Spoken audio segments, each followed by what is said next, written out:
اگر دوستو یاد رکھنا، تگڑا اور مضبوط جوان پتہ کون ہوتا ہے؟ جس کی نظریں پوری طرح اس کے کنٹرول میں ہوں۔ یہ علامت جوانی ہے۔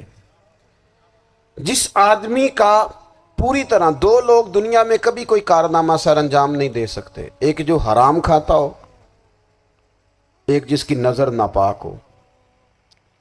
محمد بن قاسم جب یہاں آئے تھے نا، تو ایک دن بڑے پریشان تھے، تو ایک بزرگ کہنے لگے آپ کیوں پریشان ہیں؟ کہنے لگے راجہ دہر سے مقابلہ ہے اور ہماری فوج تو سندھ کے رستے بھی نہیں جانتی، زبان بھی نہیں جانتی، لڑیں گے کیسے؟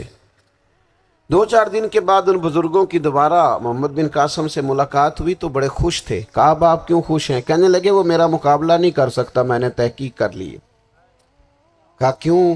کہنے لگے نظر کا گندہ ہے، اور جو نظر کے گندے ہوتے ہیں وہ میدانوں میں ٹھہرا نہیں کرتے۔ میدان کے لیے نکلنے کے لیے پاک جوانی کی ضرورت ہوتی، تطہیر مزاج ہونا ضروری ہوتا ہے، پاکیزہ افکار اور سچی اور سچی ستھری سوچوں کا ہونا ضروری ہوتا ہے۔ اس لیے فرمایا کہ میرا مقابلہ نہیں کر سکتا۔ حضرت عبداللہ ابن حذافہ کمرے میں تھے، تو وزیر کی بیٹی اندر سجی سنوری پہنچ گئی۔ جیسے ہی آپ نے اس کفر کی چال کو دیکھا تو تیمم کر کے نفل شروع کیے۔ وہ ساری رات بیٹھی رہی، رب کا بندہ ساری رات عبادت کرتا رہا۔ عبادت بڑا سہارا ہے، مصلی بڑا سہارا ہے اللہ کے بندوں۔ صبح دروازہ کھولا، وزیر نے اپنی بچی سے پوچھنا چاہتا تھا رزلٹ کیا نکلا، تو وہ کہنے لگی پیچھے ہٹ جا، اب تیرا میرا تعلق کوئی نہیں، میں نے نبی پاک کا کلمہ پڑھ لیا۔